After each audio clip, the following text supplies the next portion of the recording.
Thank you, thank you, Mr. Chairman. Last year, Congress worked together to pass multiple COVID relief packages and provide trillions of dollars to help Americans during this pandemic, which included critical assistance for transportation sector and its workers. For the transportation sector, Congress authorized more than $113 billion to ensure that workers stay employed and that businesses survive and recover. You know, to give you a few examples, $48 billion in payroll support program, which funded passenger air carriers, cargo carriers, and contractors and needed to be done. $12 billion in grants to airports, $39 billion in transit infrastructure grants, $10 billion for state departments of transportation, $2 billion in grants to Amtrak, and $2 billion for motor coach operators, school bus companies, and passenger ferries. On top of that, we also provided more than $45 billion to FEMA's Disaster Relief Fund, which has been utilized to provide vital PPE, support vaccine distributions, supplement state employment insurance, among many other things. But I stand ready to work with the chairman and any of my colleagues across the aisle to continue supporting the transportation sector and its workers and communities to ensure that our economy is going to be able to fully recover. We've started to see some promising economic signs showing our previous efforts were not in vain, including a drop in new unemployment claims and strengthening consumer confidence, as well as indications from the CBO and other experts that even if we do nothing more, the long-term picture is improving, and that's obviously good news. But we do have a long way to go. We also haven't seen the full effect of trillions of dollars that Congress has approved in the past. And one reason is simply that not all of the money has gone or gotten out to its intended recipients.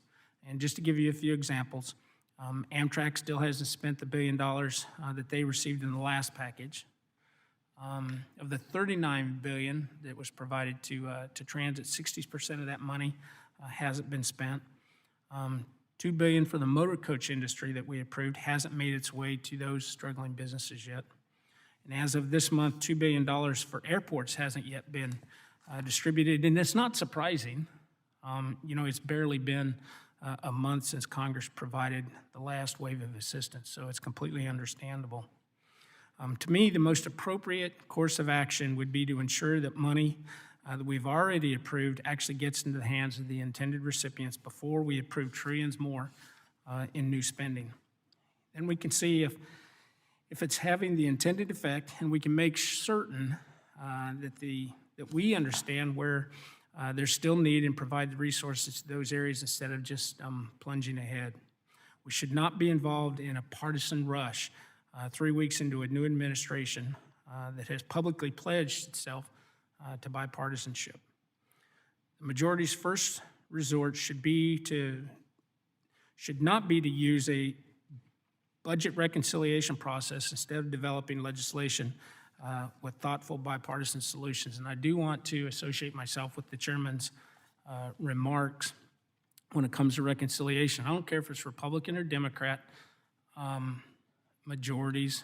I do not believe in using that process to move legislation forward. And I want to be clear that if more assistance is needed, then I remain committed to working with my colleagues to provide it.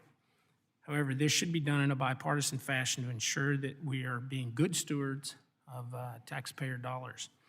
If Larry Summers, who served as Obama's director of the director of his National Economic Council, said during the stimulus debate, he cautioned that the majority's approach may be going too far. Then I think if that's the case, then we should slow down just a little bit. But again, we're choosing politics over prudence, with the speakers directing committees to pursue a closed process without even a chance for bipartisanship. And it's the same approach, my way or the highway, that we saw last year, and I'm concerned about what it means for the important work before the committee, including a very critical surface transportation reauthorization that we have yet to to get done. Today, I want to remind my colleagues on both sides of the aisle that this committee's past accomplishments for the American people have come directly as a result of bipartisanship. Last Congress, we failed to pass a long-term surface bill because it was partisan. But we passed a WRDA bill and an aviation certification bill because we worked together and they were good bills. But I do strongly disagree with the one-sided approach represented by the budget reconciliation process. And again, I might add, I don't care which side it is that's proposing that. But the members of this committee deserve a chance to craft good transportation policy. And with that, I yield back.